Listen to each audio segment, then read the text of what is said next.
কিমান আনন্দ। Hello' everyone, সকলোকে স্বাগতম জনাইছোঁ মোৰ ইউটিউব চেনেল পৰৱৰ ব্লগছলৈ।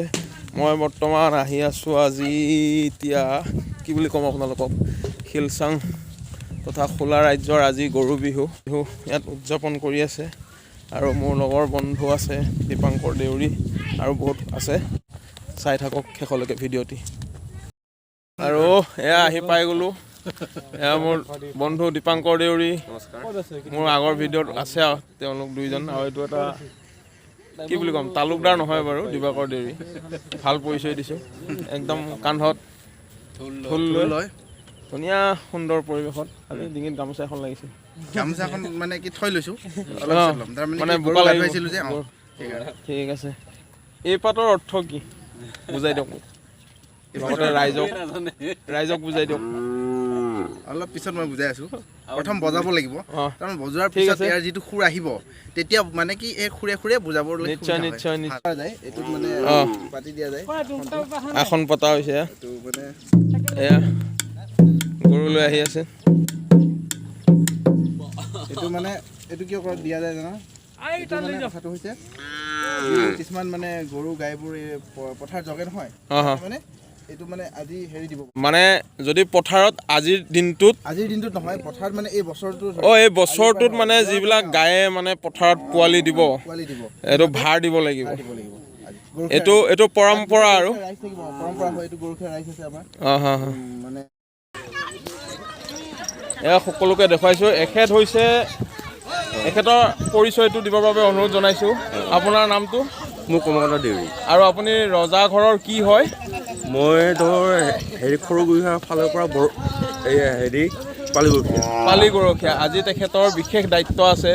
তেখেতে যিমান ইয়াত গৰু আহিছে সকলোকে তেওঁ এই শান্তি পানী ছটিয়াব লাগিব। আপোনাৰ দায়িত্বটো সেইটো যাতে গোটেই বছৰটো ভালে কুশলে গৰুবোৰ কোনো বেমাৰ আজাৰ নোহোৱাকৈ যাতে পাৰ হয়, তাৰ বাবে তেওঁ এয়া ভগৱানৰ ওচৰত শ্ৰীচৰণত সেৱা জনাই তেখেতে শান্তি পানী ছটিয়াই আছে। এক পৰম্পৰা আমি বহুতো ঠাইত দেখিবলৈ পাইছোঁ। এনেকৈ ৰাইজ কেতিয়াও বহু ঠাইত আছে, এতিয়াও এই পৰম্পৰা বহু ঠাইত কিন্তু নাই। এয়া লাও খা বেঙেনা খা চলি আছে, লাও খা বেঙেনা খা চলি আছে। কিন্তু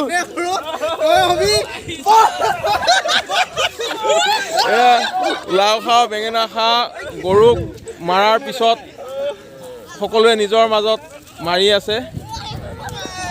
এক ৰং আনন্দ। বহাগ মানেই হৈছে ৰঙালী বিহু। এই ৰঙালী বিহুত অসমীয়া জাতিৰ বাপতি সাহোন ৰঙালী বিহুত সকলোৱে ৰং আনন্দৰ মাজেৰে নিজৰ মাজত ফূৰ্তি কৰি আছে।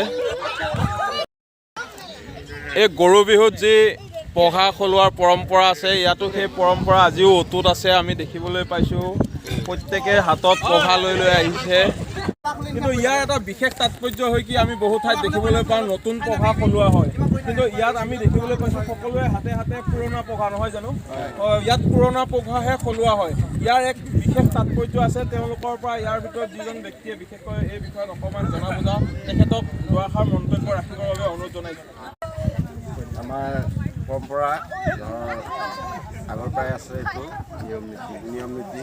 গতিকে সেইকাৰণে আমি প্ৰতি বছৰে সৰুৰ পৰা আমি পাই আহিছোঁ যে আমাৰ পুৰণি পঘাই গোহালি ধৰ ইয়াৰ গৰু তাৰ ঘৰত, তাৰ গৰু ইয়াৰ ঘৰত, এনেকুৱাকৈ সলাসলিকৈ নিচিনাকৈ কৰা যায়। আৰু এই পঘাৰে আকৌ আমি যি এই নতুন বৰ্ষত এই পঘাৰে গৰুক বন্ধা হ'বনে? কিন্তু এই পুৰণা পঘাৰে বন্ধোৱা নহয়। এই পুৰণা পঘাবোৰ তেওঁলোকে সলাই কি কৰিব? আপোনালোকে এই পুৰণা পঘাবোৰ সলাই কি কৰিব? ঘৰত থৈ দিয়ে। ঠিক আছে, ধন্যবাদ জনাইছোঁ তেখেতসকলক। এতিয়া তেখেতসকলে পঘা সলাব।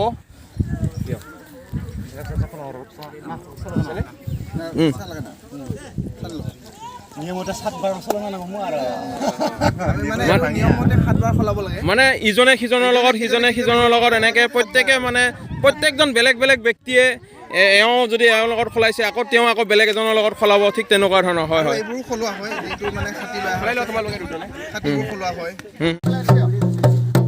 গৰু গা ধুৱাই হোৱাৰ পিছত পঘা সলালে সকলোৱে নিজৰ মাজত লাও খা বেঙেনা খা বছৰে বছৰে বাঢ়ি যাকৈ সকলোৱে ইজনে সিজনক ধুনীয়াকৈ লাও মাৰিলে বেঙেনা মাৰিলে এতিয়া এক সুন্দৰ পৰিৱেশত এয়া তেওঁলোকৰ জাতীয় পৰম্পৰাগত ধুন বজাই আছে আপোনালোকক দেখুৱাবলৈ চেষ্টা কৰিছোঁ তই খালি লাষ্ট টাইম আহ নাই সেইকাৰণে তোৰ এনেকুৱা তোৰ নাই আৰু বহুত ধৰণৰ পৰম্পৰা আছে সকলোসমূহ এই মুহূৰ্ততে দেখাব পৰা নাযায় কিয়নো আৰু কিছু সময়ৰ পিছতহে ইয়াতে আৰু জাঠি খেল আছে গৰখীয়াসকলে জাঠি খেল খেলিব কলগছ বগৰাব জাঠিৰে এই পৰৱৰ্তী সময়ত আকৌ দেখাবলৈ চেষ্টা কৰিম আপোনালোকক আৰু যদি ভিডিঅ'টো চাই ভাল পাইছে লাইক কৰিব কমেণ্ট কৰিব আৰু নিজৰ পৰম্পৰাসমূহ জীয়াই ৰখাৰ স্বাৰ্থত সকলোৱে যাতে একত্ৰিত হৈ এনেদৰে প্ৰচেষ্টাসমূহ লয় তাৰ বাবে সকলোকে অনুৰোধ জনাইছোঁ আৰু ধন্যবাদ